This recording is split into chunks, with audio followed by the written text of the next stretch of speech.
I'm happy to talk about my favorite subject, childhood obesity, because personally, I think this is the single most serious health problem in the United States today, and soon to become the single most serious health problem in the world at large, because there's not a part of the world that isn't experiencing this epidemic of childhood obesity that I'm going to talk about.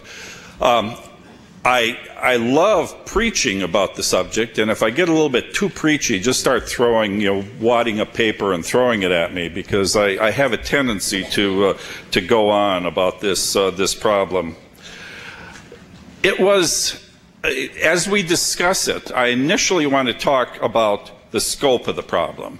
I'm sure you all know how big a problem it is based on your own practices, and it was in 1993 or 94, when the NHANES 3 database was released to the American public, that we as nutritionists began to recognize that we had a real problem on our hands.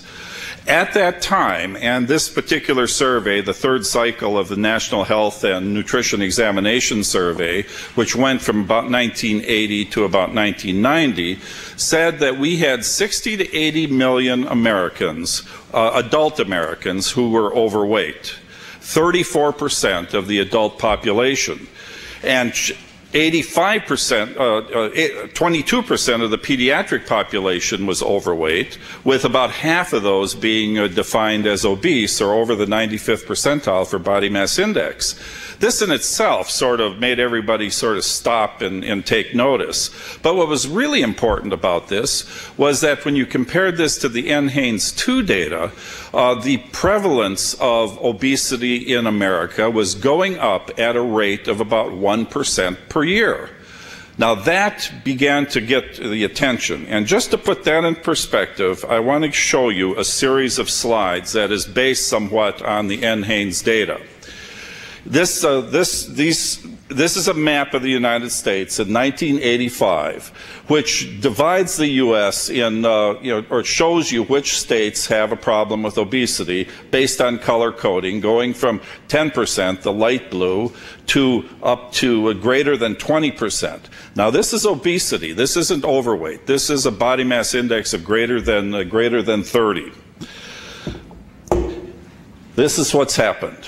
1986, 87, 88, 89, 90, 91, 92, 93, 94, 95, 96, 97, 98, 99, 2000. That's fast. And it's frightening. Children didn't escape that, and we did so. Bill Wong here at the Children's Nutrition Research Center looked at the Houston Independent School District and compared the prevalence of overweight to the various studies that had been done over the previous several decades. I only picked one slide of this, and this is of 6 to 11-year-old boys, and we compared the study that was done in Houston to the NHANES 3, NHANES 2, the first NHANES, and then the NHES study. All of these are about 10-year increments. Now you can see this exponential growth in overweight and obesity in both in these charts. However, what is frightening about this is look at the distribution of the racial backgrounds. The Asians, who have always been felt to be normal weight, or at least thin, have not only caught up, but they have exceeded the prevalence of obesity in the Caucasians. Hispanics in Texas have a very high prevalence of obesity, primarily because they share the gene with the Pima Indians, which is a very strong gene for permissiveness of obesity. What this has done is shifted the distribution of body mass index in the population of the United States. As a matter of fact, when we took that data, we showed that the mean distribution of body mass index moved over about a 0.57 standard deviations. Now, that in itself is frightening, but what the problem that developed from this is that now we have very few children that are considered to be on the left-hand side of that distribution, and lots of children that are now on the right-hand side of that distribution as you look at it. That's changing our perception of normality. We no longer know how to look at children, or adults for that matter, and decide when they actually are of normal weight or they're overweight. I now am getting totally normal children referred to my clinic for being underweight when they actually did represent the normal distribution in times past. It has affected the way we advertise, and you're beginning to see more and more of this in advertising. It's affected the way clothing is manufactured. It's going up in sizes. It goes up in size, but the number of the size is not changing. And there's this pervasive change in our thinking about what overweight actually is. Now, that would be okay if overweight was just a variation on normality. But as we as physicians know that it's not. Along with overweight comes a ton of comorbidities, diseases that are potentially fatal, not only to adults, but also to children. My friends in the CDC now tell me that the prevalence of sudden death in individuals younger than 30 years of age has increased by 17-fold in the last decade. Now, some of that probably has come from drug abuse, but a lot of it has come from the problem of sleep apnea and respiratory insufficiency associated with obesity in this young age group. We have an epidemic of steatohepatitis in the obese children that we don't even recognize yet. We're just now trying to determine how many of these children actually have first steatosis of their liver and then inflammation and steatohepatitis. Our group now is developing a fairly large study to actually describe the natural history of what used to be called non-alcoholic steatohepatitis, or NASH. You've already heard a little bit about diabetes and the epidemic that is developed in children. I don't know if they used the statistic this morning, but when I trained, we never saw type 2 diabetes in childhood. It was almost non-existent. It was adult onset diabetes. It was supposed to happen in adults. The last time I checked the diabetes clinic at Texas Children's Hospital, somewhere in the neighborhood of 27 to 30% of the children being treated were type 2 diabetics. Now, that's the one that bothers me the most. And I don't know, you may have seen this slide this morning when they were talking about diabetes, but this is a study done by Panzram, which reviewed the literature on life expectancy in people that had diabetes. And what these numbers represent are the reduction in life expectancy by years.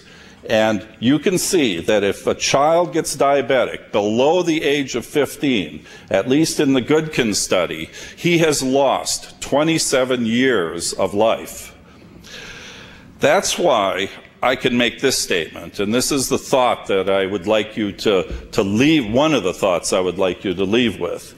If we don't answer this epidemic, if we can't figure out how to stop it, how to slow it down, for the first time in perhaps more than a century, perhaps many, many generations, the present generation of children will not live as long as their parents, in spite of all these new breakthroughs that we're seeing in other fields of medicine. It's a very sobering thought, but it's a very real thought. Well, let's talk a little bit about the cause. Why are we where we are? I think we probably came to some understanding about it as we began to understand the molecular biology of obesity. And it hasn't been long ago that we discovered the first gene that was related to obesity, which now is called the leptin gene, originally was called the OB gene, that which was related to the release of leptin in mice. However, since 1994, there's been an explosion of knowledge in molecular genetics, and there's probably more than 200 genes in the human genome that are somehow related to the development of obesity, which means that everybody in this audience, probably everybody in the world, contains at least one or some combination of these obesity-permitting genes. Well, these genes are not there by mistake. They're there for a very good reason. Nature put them in us because they offer survival value, or at least they did offer survival value in the early days of mankind. Because with those people who actually had the obesity genes, who could lay down extra subcutaneous fat during times of plenty, had plenty of stores of calories when starvation came, when famine came. And as a result, they survived longer, and there was natural selection for these genes, so it permeated the human genome. However, as the environment or the ecology or the society changed, and food became plentiful all the time, and physical activity began to change, these genes become expressed in the disease of obesity. That means that the cause of the present epidemic in obesity is very, very simple. We have entered a technological era that has created huge numbers of creature comforts and has changed the way we entertain ourselves. Now we sit in front of computers rather than even using a pencil to write, which probably generates a different amount of activity. We never walk upstairs anymore. As a matter of fact, in that beautiful hospital that you just toured, all the stairs are locked because of security reasons. You know, there are tons of reasons why we have changed our physical activity, and you all can imagine them. Simultaneously with that, there's an increasing availability of calorie-dense foods. Our complex lives, the lives of families where both mother and father are working, needed to find different ways of feeding the family, so they went to fast foods. Fast foods, almost by definition, are calorie-dense foods. But if you go to the grocery store, food technology is amazing. They have created this myriad of beautiful, wonderful things to eat, all of which are very calorie-dense, all of which are helping the epidemic of obesity. But the number one reason why we are having this problem now and why we're not checking it is the lack of concern about the consequences of obesity. Families who are overweight cannot perceive that overweight in their children is bad. They think they're just part of the family. I mean, we're all overweight. You know, at the moment aren't, the rest of the family doesn't feel sick, so therefore their child isn't supposed to be sick. So they themselves sabotage your efforts to try to change the weight in their children. And it's not until this concern about obesity changes then that we will be able to change or slow down this epidemic. Talk for a minute about treating the problem. None of you probably like treating the problem. It's, as a matter of fact, if it wasn't for the fact that I was in an academic center, I too probably wouldn't like to treat the problem of obesity. There are things that are going on in the world of pharmacotherapy. For the last couple of decades, we have been deluged with drugs that have at least reported to cause weight loss. Some of them are listed here. Some of them have already been withdrawn by the FDA because of their major side effects. As a matter of fact, most of the obesity drugs that are in the market at the present time have fairly significant side effects. Those drugs that affect serotonin levels, like fen-phen did, can cause all kinds of disturbances. It was the pulmonary hypertension complication that got them off the market. But the drugs that affect catecholamines, those that are still on the market, still have side effects, such as euphoria, which you can imagine in certain teenagers might be fairly attractive. Even the lipase inhibitors that don't have a systemic effect have at least a social effect in the fact that they cause oil spotting, because you can't hold on to fat in the oil phase in your rectum. There are two drugs that are undergoing clinical trials in the United States at the present time. Xenical, which is a clinical trial which I'm involved in, which is the lipase inhibitor, and Meridia is undergoing clinical trial in spite of the fact that it came under some fire by investigation by the FDA. It was banned in Italy, and the FDA still, however, thinks that it is relatively safe and continues to allow the studies to go on. However, I can tell you with my own experience with these drugs that at the best you can get modest effects, and that is in only very selective patients. And I tend not to like to use Meridia because of its side effects that you can get. Xenical, at least, as I showed you, is only an embarrassing side effect, not one that is addictive. What about weight loss surgery? An area that I used to avoid like the plague years ago.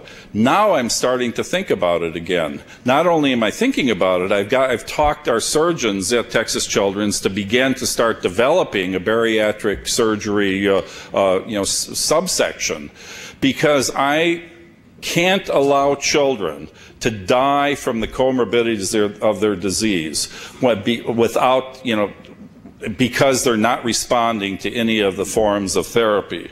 However, at the present time, the National Institutes of Health Consensus Conference recommends that only carefully selected adults be allowed to have bariatric surgical procedures. That means they need to have a body mass index of greater than 40, or they have comorbid conditions that are seriously affecting their health.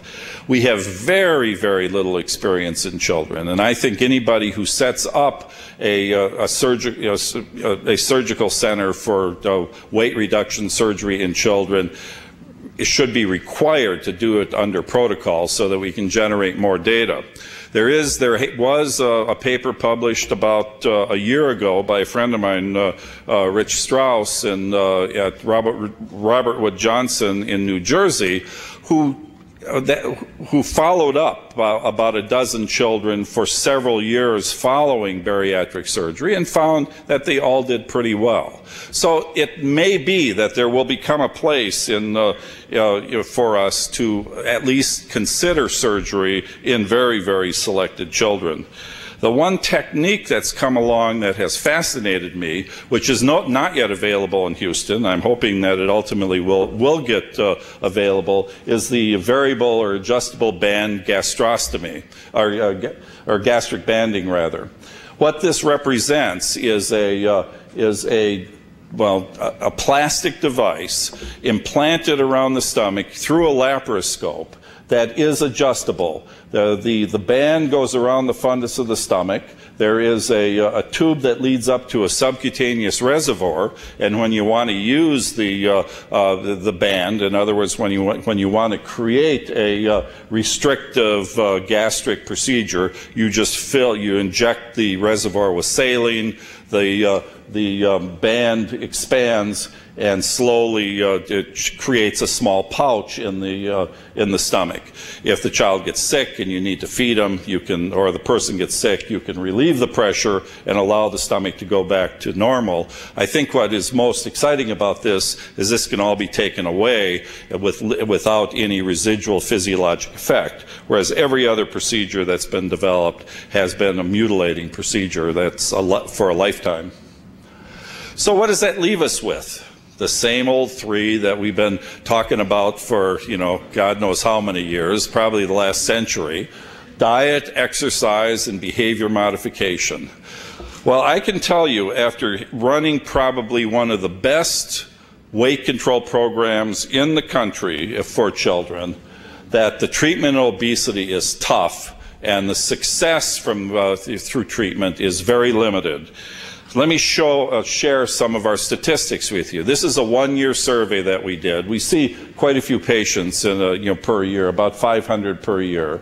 In this particular year, of the 468 patients that were referred to me by people within the community, 18% of them never even entered our program. They filled out the packet, saw what they had to do, and they ran.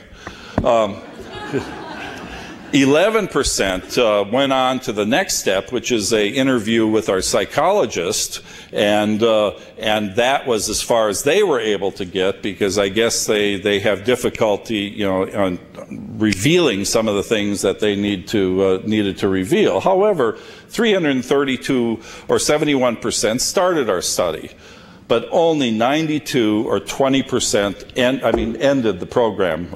That means 1 out of 5 that you send to me actually make it through the program. And however, that's not all bad, because of those that make it through the program, almost all of them, as a matter of fact, virtually 100% of them are successful in weight loss, and significant amount of weight loss.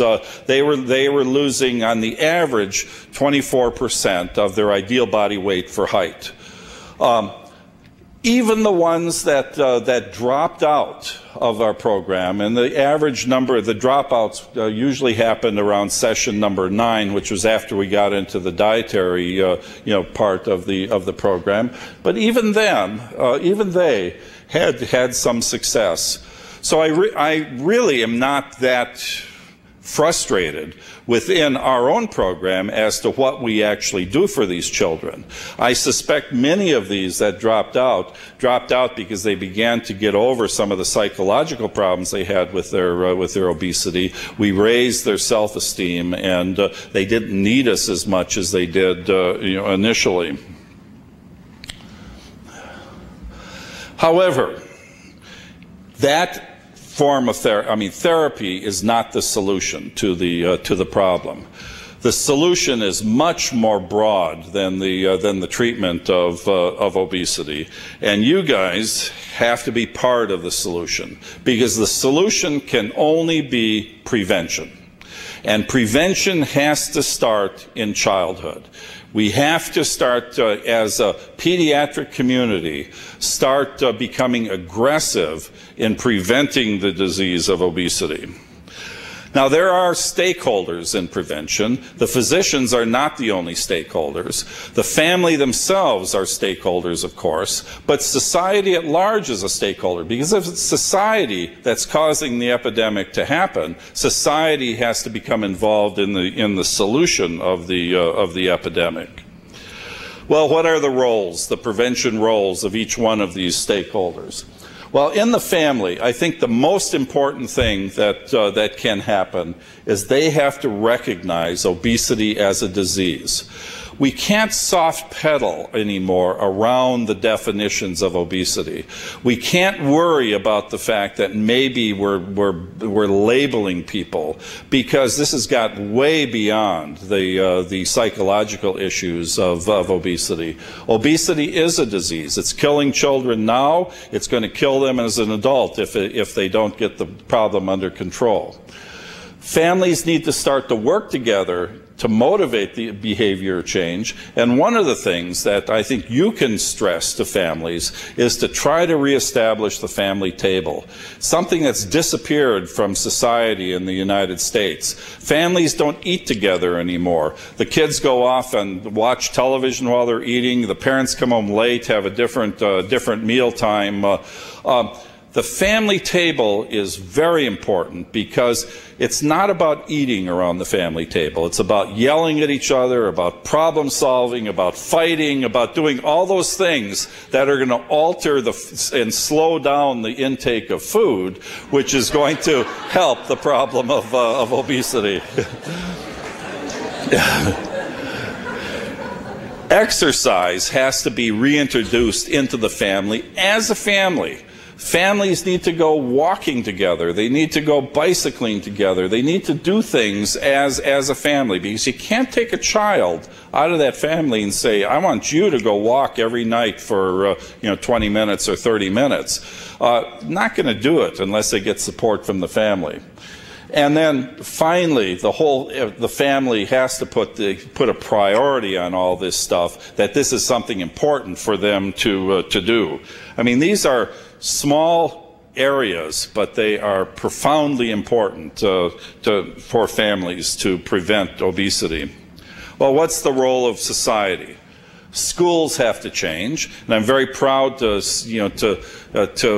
tell you, at least those of you that aren't from Texas, that the new school bill that passed about 3 weeks ago included a clause that said that all schools in Texas have to provide 30 minutes of activity, physical activity, for children, for children at least within the elementary grades. That was a major breakthrough. Physical education has disappeared from America. Only 20% of schools in the nation even have a physical education course anymore. That is really physical education. The president's physical fitness program virtually disappeared throughout America. It's starting to come back, and it's starting to come back through this political action that is happening. Cities have to change. We have to make our streets safe. We have to have sidewalks. We have to stop making suburbs that don't put sidewalks in front of the houses. Because where are the children going to go out to play? Where's the family going to go out to walk? You can't walk in the street. I just moved out of the suburbs back into the inner city, and it's so wonderful to be able to actually go outside and not feel that I'm going to be run down by a car because I'm walking down the curb of my street. Bicycle paths have to come back into cities. We know that there is a direct correlation between the number of bicycles in a society and the amount of obesity. Holland has one of the lower rates of obesity in Europe, and if any of you ever have traveled to Holland, you recognize how many bicycles there are in that country. We need more green spaces that encourage physical activity, because nobody's going to go outside unless it's fun to go outside, unless there's something to see, something to do once you get outside. My hometown in Eau Claire, Wisconsin, which was once the fattest state and probably the fattest city in the nation, if you were watching Wisconsin on that map, is now being passed up by all the rest of the nation. The reason is the cities there are getting very aggressive in the degeneration of bike paths and walking paths and paths to get outside, and it's really fun to get out there and walk along the river and things that are visually stimulating. Finally, our government has to get involved, and actually has already in the school issue, to heighten, but the important thing they can do is to heighten the awareness of obesity as a disease through public service announcements, etc., in the same way that they did for smoking. Now, what do you need to do? Well, this is the part that I think is very important, and I hope every one of you take this back to your practices. First of all, you have to start identifying overweight early through the use of body mass index charts, and I will show you how to do that in a second. You have to support families in the prevention of obesity. Don't ignore talking about obesity, or overweight, or weight. Don't try to avoid the issue. Confront it up front, and also keep bringing the kids back into your office to reinforce whatever you're going to tell them about weight loss. Body mass index charts have to start to be used in every single pediatric practice, and this is an example of one. It's not, well, it didn't reproduce the best way, but I want to point out a couple of things about the use of BMIs. The formulas to create them, to calculate them are up there. And by definition, anything over the 85th percentile, which is this line right here, is overweight. Anything over the 95th percentile is obese. And all the charts go from age 2 to age 20. However, I don't want any of you to start handing these things out when the kids go over the 85th percentile, because by that time it's already too late. What I want you to do is, if you start seeing children crossing percentiles, that's the time you start talking about weight and start giving some of this information out to them. The other thing I want to point out about body mass index is you notice this biphasic curve. Until about age 5 or 6, body mass index drops, and then it starts going up to adulthood at age 20. This is because this is a period of growth in lean body mass. Height is growing here, and this period is called adiposity rebound, when children start laying down body fat. If you believe the Frisch principle, you know that when body fat of females gets to a certain percentage, they then go into puberty. However, notice the slopes of these lines. If you go from the 5th percentile of body mass index up to the 95th percentile, the slope gets progressively steep. So if a child comes into adiposity rebound above the 95th percentile, his slope will go up like that. And that very exponential growth that you see in childhood is the result of when they entered that adiposity rebound phase. So your activity has to be focused back here, not up here when the child is already expressing the obesity. So at that, I will stop and hope that you take some of my words to heart.